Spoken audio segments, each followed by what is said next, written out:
नमस्कार मित्रों, मैं हूं डॉक्टर हरिनिवास। चैनल का नाम है संस्कृत साहित्य एवं संस्कृति। मनुस्मृति चल रही है। कल आपने देखा कि जल पीने तक की विधि का वर्णन हमारे धर्मशास्त्रों में किया है कि आप किस प्रकार से जलपान करें तो आपको तृप्ति भी मिलेगी, शुद्धि भी मिलेगी, और उसके साथ साथ में जो सबसे महत्वपूर्ण है, जो जल का लाभ है वो आपको मिलेगा। अब धर्मशास्त्र है, आगे की चर्चा करते हैं। अभी कुछ ही संस्कार हुए, बाकी के संस्कार बाकी हैं। तो विद्याध्ययन पूरा होता है, उसके बाद जैसे आजकल दीक्षांत समारोह होते हैं, इस प्रकार से केशांत समारोह कहा जाता था। तो केशांतः षोडशे वर्षे ब्राह्मणस्य विधीयते।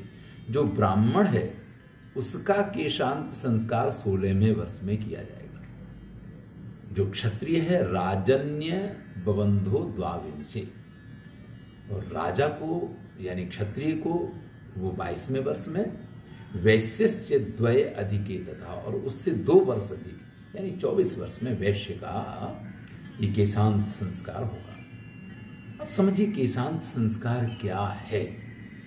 वैसे तो बड़े बड़े बाल रखना ये एक सौंदर्य की निशानी आजकल दूसरे स्त्रियां रखती हैं, लेकिन अगर आपने पुराने चित्र देखे हों तो चाहे वो राम हों, चाहे बड़े बड़े राजा हों, चाहे श्री कृष्ण हों, तो इन सबके कंधों तक तो लंबे बाल हुआ ही करते थे। लेकिन जब तक ये लोग गुरुकुल में पढ़ते हैं तब तक सिर बिल्कुल, हर 2 महीने बाद वहाँ नाव आता है अस्त्रा लेकर के, और उसने अस्त्रा घुमा दिया तो हमेशा सफा चट ही रहा करता, मुंडन ही करके रखा जाता था।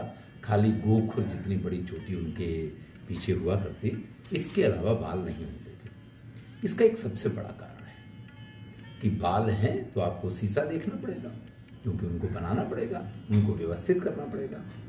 तो ब्रह्मचारियों के लिए तो शीशा देखना निषेध है, वो तो दर्पण दर्शन नहीं कर सकते हैं, तो उनके बाल ही नहीं। अच्छा, दूसरी चीजें हैं कि बाल हैं तो आप अपने सौंदर्य को बढ़ाने के लिए उसके लिए तरह तरह की आपको सामग्रियां चाहिए, तेल फुलेल इत्र वित्र ये वो सब आप जानते हैं। आजकल भी शैम्पू हैं, फिर कंडीशनर हैं, और फिर क्या क्या चीजें हैं। इन बालों के लिए तो सबसे ज्यादा जहमत है। तो ये जितनी चीजें हैं ब्रह्मचारियों को सबका निषेध है। इसलिए जब तक गुरुकुल में वो पढ़ा करते थे तब तक ये प्रक्रिया इसी रूप में रहा करती थी कि उनका मुंडन किया जाता था। अब गुरुकुल से बाहर निकले और अपने घर जा रहे हैं जब, तो उससे कुछ दिन पूर्व ये केशांत संस्कार हो जाता था, जिससे कि जब वो अपने पिता के घर जाएं तब तो वो उसी सौंदर्यवान व्यक्ति के रूप में पहुंचने चाहिए कि बालक जो छोटा सा गया था गुरुकुल में, जब गुरुकुल से वो वापस आया है तो वो क्या व्यक्तित्व लेकर के आया है, ये सारी चीजें रहा करती थी। तो ये केशांत संस्कार जो है उसके गुरुकुल से विद्याध्ययन करके वापस आने से पूर्व किया जाता था। इस प्रकार से आप इसको समझिए। आमंत्रिका तो कार्ये स्त्रीणाम आवृद्ध सेचनम संस्कारार्थम शरीरस्य यथा कालम यथा क्रमम। देखिए, यहाँ जो 16 संस्कार कहे गए हैं ये सिर्फ पुरुषों के लिए नहीं है, ये पुत्र संतानों के लिए नहीं है।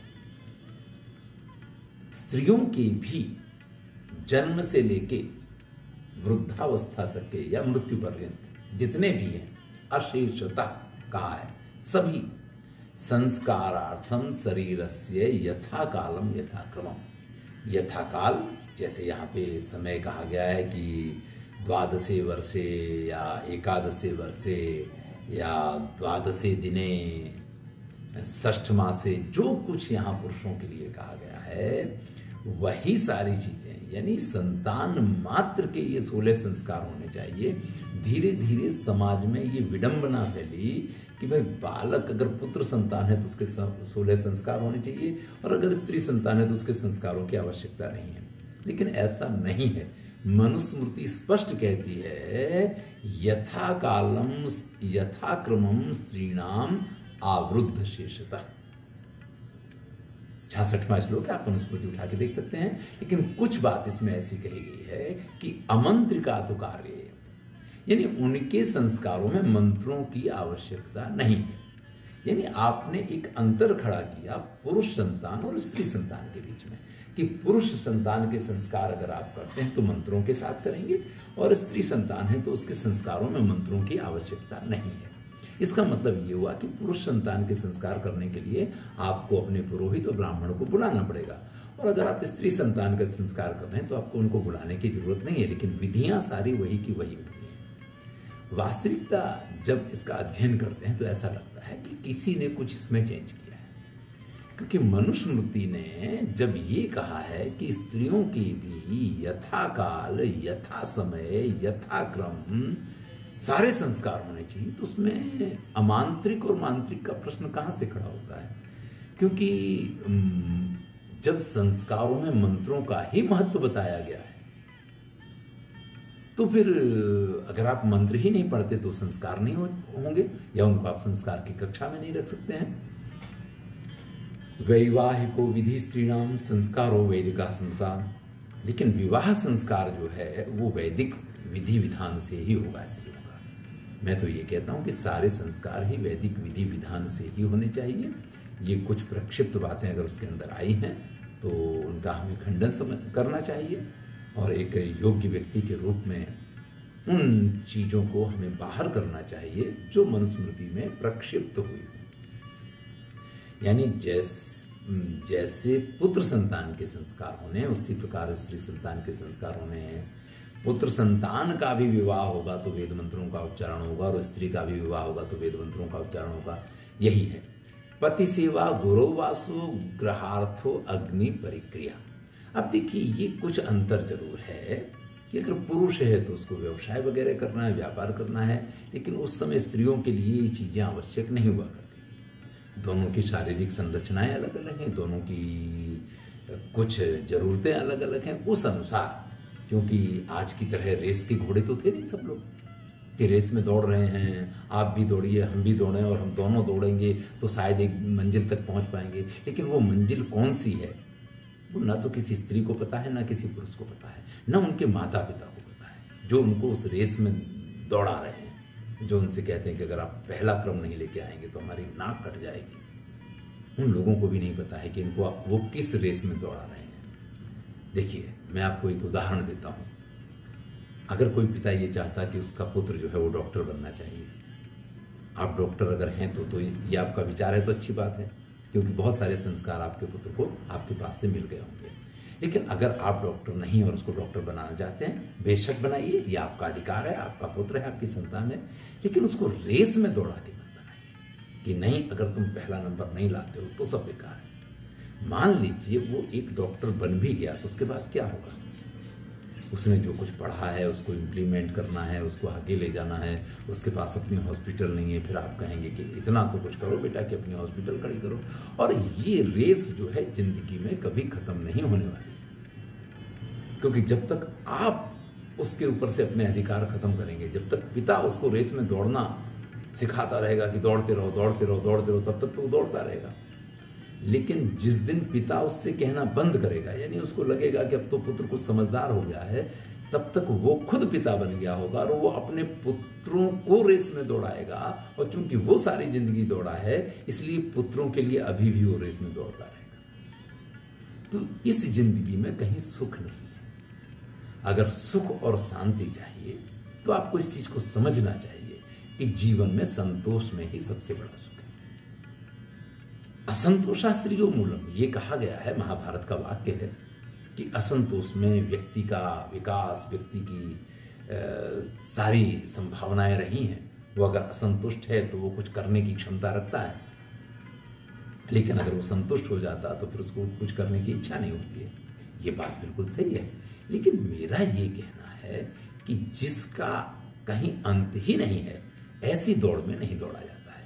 हमें पता होना चाहिए कि हमें 100 मीटर की दौड़ में दौड़ना है, 200 मीटर दौड़ना है, 400 मीटर दौड़ना है, हमें मैराथन दौड़नी है, हमें 5000 मीटर दौड़ना है, या हमें 5 किलोमीटर दौड़ना है, 5000 मीटर दौड़ना है, वो हमें मालूम होना चाहिए। तब हम उसके साथ चलते हैं, अन्यथा तो फिर दौड़ है, दौड़ते रहिए पूरी जिंदगी। तो यहां स्त्रियों के लिए ये कहा गया कि पति सेवा करना, अपने बड़े बुजुर्गों की सेवा करना, घर में जितने भी विधि विधान हैं उन सब का ख्याल रखना, ये एक स्त्री की जवाबदारी है। यानी बाहर के कार्य पुरुष अपनी जवाबदारी समझे और घर के कार्य स्त्री अपनी जवाबदारी समझे। ये दो भागों में इस पूरे जीवन यात्रा को बांटा उन्होंने। अगर संतान होती है तो पिता उसके लिए आजीविका का साधन खड़ा करता है या उसके जीविकोपार्जन का साधन खड़ा करता है, और माता उसके जीवन को सफल और सुदृढ़ बनाती है, तभी उसको उत्तम संस्कार मिलते हैं। आज कई बार ऐसा देखा जाता है कि दंपति दोनों सर्विस करते होते हैं, माता भी सर्विस कर रही, पिता भी सर्विस कर रहा है। बालक को 6 महीने तक तो जैसे तैसे उन्होंने टाइम दिया, फिर कोई और व्यक्ति उनके बालक को रख रहा होगा। कई बार तो आप कुछ इस प्रकार के व्हाट्सएप वगैरह के वीडियो देखेंगे कि उसके साथ अत्याचार करता है जो उसको रखता है, या आप ये समझें कि बहुत अच्छा सब कुछ उसके साथ हुआ, फिर भी माता पिता को जो संस्कार देने की जरूरत थी वो संस्कार तो आप उसको योग्य प्रेम और योग्य सारी चीजें नहीं दे पाए। और अगर आप वो नहीं दे पाते तो आपके जीवन की सबसे बड़ी असफलता है। आप भले ये समझें कि नहीं, हमने अपने जीवन में उसको अपनी तरफ से सब कुछ योग्य रूप से प्रदान किया है। तो ये कुछ बातें ऐसी हैं जो सामाजिक व्यवस्था के लिए इस प्रकार से प्रकट की गई, और उस समय चूंकि इस प्रकार की रेस नहीं थी, दौड़ नहीं थी, इसलिए ये कथन किसी स्त्री के विरोध के लिए नहीं है कि स्त्रियों को घर में ही रहना चाहिए। नहीं, ये उस समय की जरूरियात थी। आज अगर आपको ऐसा लगता है कि नहीं, सिर्फ पुरुष के कमाने से बात नहीं बनने वाली, दोनों को कमाना चाहिए, तो भैया आप खूब जाएं, खूब कमाएं। मनुस्मृति में कहीं ऐसा उल्लेख नहीं है कि स्त्रियों को बाहर के कार्य नहीं करने चाहिए, उनको घर के कार्य करने चाहिए। इसका उल्लेख जिस संदर्भ में है उस संदर्भ को अगर आप समझेंगे तो आप कहीं भी ऐसा नहीं कहेंगे। और नहीं तो लोगों को लगता है कि नहीं, स्त्रियों के लिए तो बड़े बंधन बांधे गए हैं। बंधन नहीं बांधे गए हैं, स्त्रियों के लिए कुछ विचार व्यक्त किए गए हैं। अगर उन विचारों को आप समझेंगे तो शायद जीवन में आप अधिक सुखी रह पाएंगे। ये एक मंतव्य हो सकता है, बाकी कहीं भी स्त्रियों को ऐसा नहीं ही करना चाहिए, ऐसा उल्लेख अभी तक तो हमने नहीं देखा है। एस प्रोक्तो द्विजाति नाम औपनायिको विधि उत्पत्ति व्यंजक पुण्य कर्मयोगम निबोधत। तो भैया ऊपर अगर आप 2 श्लोक बीच में से निकाल देना तो फिर आप उसी की एक द्विजाति जो है, यानी ब्राह्मण, क्षत्रिय और वैश्य, जिनका यज्ञोपवीत संस्कार होता है, शूद्रों के यज्ञोपवीत संस्कार का उल्लेख नहीं पाया जाता है यहाँ। तो ये सारी विधि जो कही गई है वो उसके लिए पवित्र कारक है, और किस प्रकार से जन्म से लेकर के उसके संस्कार हों, जो संस्कार उसको एक उत्तम जीवन जीने की कला सिखाए हैं, उन सब के लिए इन सब की उपयोगिता है। अगर आप इन सब चीजों को नहीं करते हैं तो फिर आप समझ लीजिए कि संस्कार बिना का बालक, तो कैसा होगा इस चीज को आप आज भली भांति देख सकते हैं। आगे कहते हैं 69वें श्लोक में कि उपनीय गुरु शिष्यम शिक्षित सोच मादिता। अब देखिए, गुरु और शिष्य के संबंधों की चर्चा यहां से शुरू हो रही है। कैसे आपको पढ़ना है, गुरु को कैसे पढ़ाना है, पढ़ने और पढ़ाने से पहले किन किन चीजों का ख्याल करना है। तो ये शिक्षण की पद्धति, वास्तविक पद्धति क्या है। आज कुछ चीजों का अनुसरण होता है, कुछ का नहीं होता है, तो जिनका नहीं होता उनका आपको करना चाहिए। देखिए, कहते कि उपनीय गुरु शिष्यम शिक्षित शौच मादिता। गुरु जो है वो शिष्य का उपनयन संस्कार करता है और सबसे पहले उसको शौच आदि पवित्रता की शिक्षा देता है, जो इस कोरोना काल में हमें सिखाया गया कि भाई ये चीजें अगर आपको पहले से पता है और अगर आप कर रहे हैं तो उन लोगों को कोई दिक्कत, कोई परेशानी नहीं होगी। मैं कई बार कहता हूं कि हमारे घर में हमेशा से मेरी माता जी की बनाई हुई ये व्यवस्था थी कि अगर आप बाहर से आ रहे हैं तो बाहर वाले उन कपड़ों को पहन के आप घर में नहीं घूम सकते हैं, या घर पे बिस्तर वगैरह पे आप नहीं जा सकते।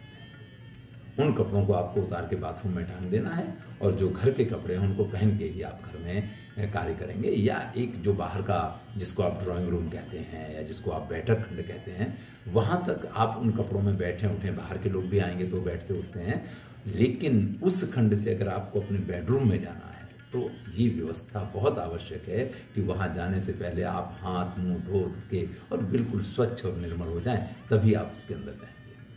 अगर बाहर पहने हुए कपड़े हैं तो कभी उस वार्डरोब में, उस कबाट में या उस अलमारी में नहीं रखे जाएंगे जिस अलमारी में आपके धुले हुए कपड़े रहते हैं, बाहर अगर आप पहन के गए हैं तो उन कपड़ों को वापस आप उस अलमारी में नहीं टांग सकते हैं। तो जिन लोगों के यहाँ इस प्रकार की प्रथाएं थी उनको तो कोई समस्या ही नहीं आई इस कोरोना काल में भी, क्योंकि उनके लिए तो एक स्वाभाविक प्रक्रिया थी।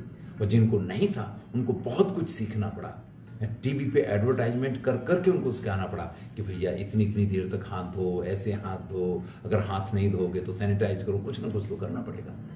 उनको समस्या है। तो गुरु को अपने शिष्य का उपनयन संस्कार करने के बाद सबसे पहले उसको शौचमादिता शिक्षित, उसको पवित्रता के संस्कार सिखाने होते हैं। आचारम अग्निकार्यम चा संध्योपासन में ऊर्जा, और इसी की पूरक आगे की बातें हैं कि क्या उसको आचरण करना है। भाई आपको आज से झूठ नहीं बोलना है, आपको सत्य ही बोलना है, आपको ऐसा ही करना है, आपको इसी प्रकार से आचरण करना है। तो वो पूरी आचार विधि सिखानी होती है। अग्नि कार्य जो यज्ञ आदि करना होता है वो सिखाया जाता है। और प्रातः सायंकालीन वगैरह जो संध्याएं हैं तो संध्या उपासन विधि, ये सब कुछ एक शिष्य को गुरु सिखाएगा उपनयन संस्कार के बाद सबसे पहले। अध्यक्ष्यमाणस त्वाचांतो यथा शास्त्र उदन्मुखा ब्रह्मांजलि कृतोध्याप्यो लघुवासो जितेंद्रिया। अब जिस विद्यार्थी को विद्याध्ययन शुरू करना, देखिए पहले तो उसको सारे संस्कार दिए गए हैं। जब गुरु की तरफ से उसको यह अनुमति मिले कि अब आप पढ़ सकते हैं, पहले तो संस्कार ही सीखने हैं। तो जब वो पढ़ना शुरू करता है तो इसके लिए कह रहे हैं कि यथा शास्त्र, शास्त्र विधि के अनुसार आचमन करके, उत्तर की तरफ मुख करके, ब्रह्मांजलि हाथ जोड़ करके, लघुवासो हल्के वस्त्र पहनने चाहिए, और जितेंद्रिय अवस्था में उसको अध्ययन के लिए गुरु के पास बैठना चाहिए। अब कुछ बातें जो हैं उनको और आगे स्पष्ट करते हैं कि ब्रह्मारंभे वसाने चा पादो ग्राह्यो गुरु सदा संहृत्य हस्तावध्येयम सही ब्रह्मांजलि स्मृता। जब आप दोनों हाथों को संहृत्य साथ में करते हैं, बध्यम एक दूसरे के साथ बांध देते हैं, तो उसको ब्रह्मांजलि कहा जाता है। यानी जब तक गुरु पढ़ा रहे हैं तब तक शिष्य को हाथ बांध के गुरु के सामने बैठा रहना है। हाथ बांध के बैठे रहने का मतलब यह है, कई बार आपने देखा होगा कि कुछ बच्चे क्लासरूम में होते हैं, कोई अपनी नाक खुजला रहा है, कोई पेंसिल लेके कुछ कर रहा है, कोई अपने बालों में कुछ कर रहा है, तरह तरह की प्रक्रियाएं करते रहते हैं। तो उन प्रक्रियाओं में उनका मन भी व्यग्र होता है, कहीं किसी दूसरे को जो बगल में बैठा हुआ बच्चा है उसको परेशान करेंगे। इसलिए इसका विधान है कि ब्रह्मांजलि हाथ बांध करके गुरु के सामने शिष्य को बैठना है। जब हाथ बांध के बैठेगा तो उसका ध्यान इधर उधर नहीं जाएगा और सारी चीजें नहीं होंगी। ब्रह्मारंभे अवसाने चा पादो ग्राह्यो गुरु सदा।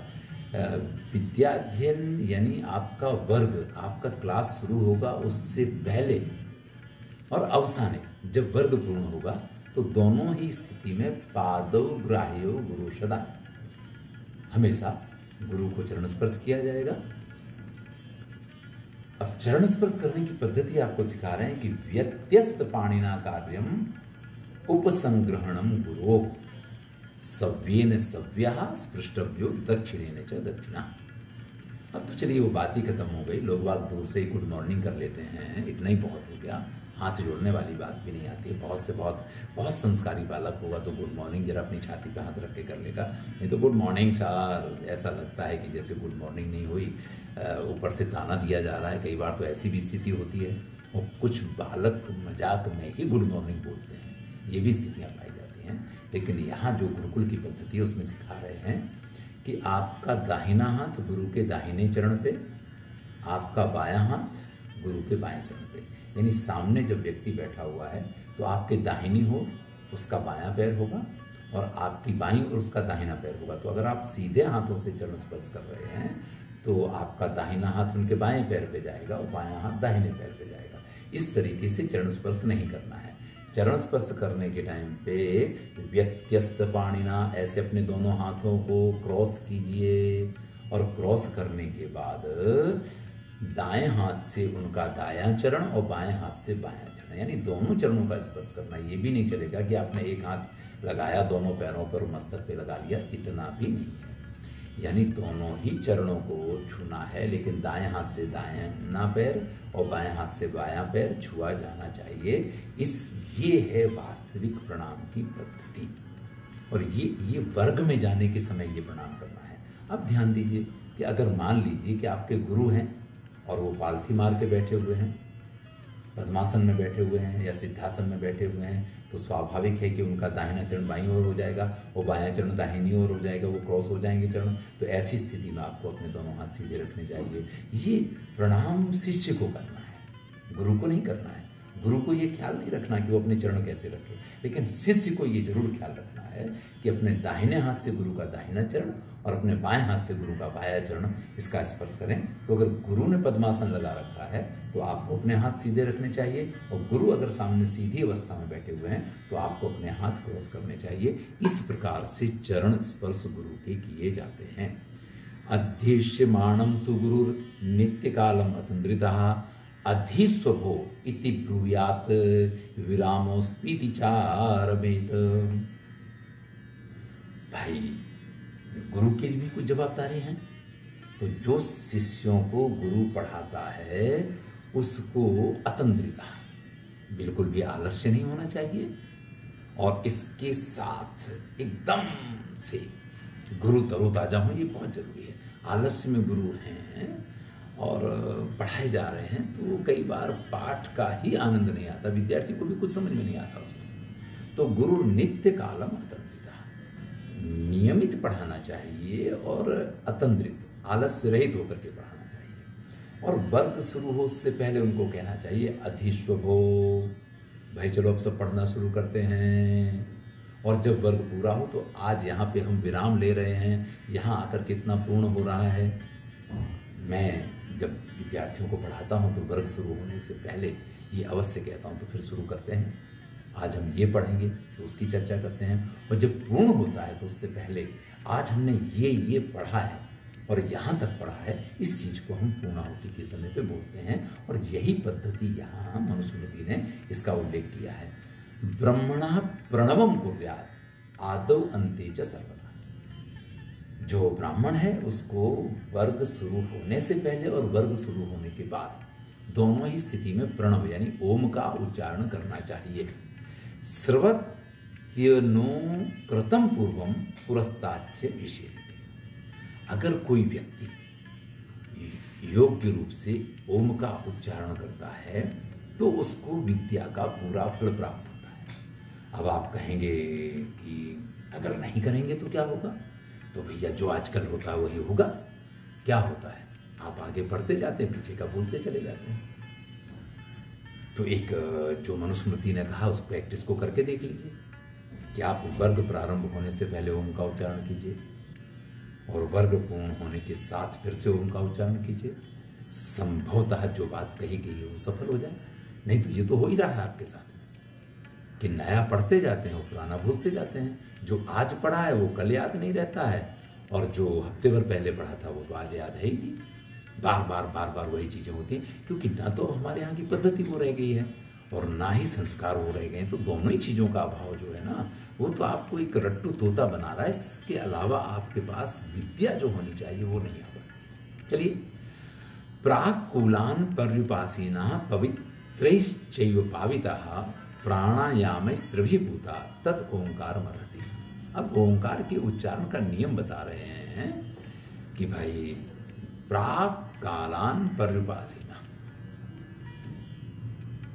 योग्य रूप से जो आपको पवित्र करने वाले हैं, इस प्रकार के कुछ के आसन वगैरह जो हुआ करते हैं उनको बिछा करके और पूरे स्थान को पवित्र वगैरह करके प्राणायाम करना चाहिए, त्रिभी 3 बार, और फिर ओंकार का उच्चारण करना चाहिए।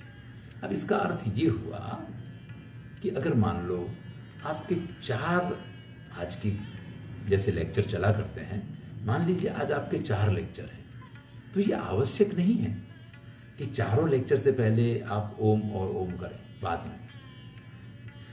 हमारे स्कूल में प्रार्थना का विधान है, इसीलिए ये विधान है। जो ये ओंकार वाली बात है यही इसी चीज का अनुसरण है कि कॉलेज में जब विद्यार्थी आता है या स्कूल में जब विद्यार्थी आता है तो पहले वो ओंकार का उच्चारण करता है, यानी ईश्वर की प्रार्थना करता है। लेकिन जाने के समय ओंकार के उच्चारण की बात आजकल नहीं आती, लेकिन जाने के समय पे भी उसका गमन जो है वो स्वस्तिपूर्ण हो। अब उस समय तो गुरुकुल से कहीं बाहर जाते नहीं थे, लेकिन वर्ग जो पूर्ण हुआ है वो वर्ग स्वस्तिपूर्ण हो, इस चीज के लिए इसका विधान किया गया है। तो आप समझें कि ओंकार का उच्चारण कैसे करना चाहिए। तो प्राणायाम 3 बार करना चाहिए, 3 बार प्राणायाम करके स्वयं को एकदम पवित्र करके उसके बाद ओंकार का उच्चारण किया जा सकता है। अब इसके बाद जो गायत्री मंत्र है वो क्या है, उसका फल क्या है, उसका महिमा क्या है, क्योंकि ओंकार के उच्चारण के बाद गायत्री मंत्र के उच्चारण की बात आती है, और वो पूरी चीज़ हम अगले वीडियो में देखेंगे। मैं हूं डॉक्टर हरिनिवास और चैनल से आप परिचित हैं। चैनल का नाम है संस्कृत साहित्य एवं संस्कृति। आप मनुस्मृति पढ़ रहे हैं। अगर आपको ये वीडियो अच्छे लगते हैं तो चैनल को सब्सक्राइब कीजिए, मित्रों के साथ इसको शेयर अवश्य कीजिए। यहाँ बहुत कुछ है इस चैनल पे। आपको संपूर्ण वाल्मीकि रामायण मिलेगा। नित्य प्रति सुबह 7 बजे महाभारत से संबंधित एक वीडियो आता है जिसमें इस समय उद्योग पर्व चल रहा है, और उसके ऊपर 400 से अधिक वीडियो महाभारत के ऊपर बन चुके हैं। तो आपको आनंद लेना है तो बहुत कुछ इस चैनल पे है, मित्रों के साथ शेयर कीजिए।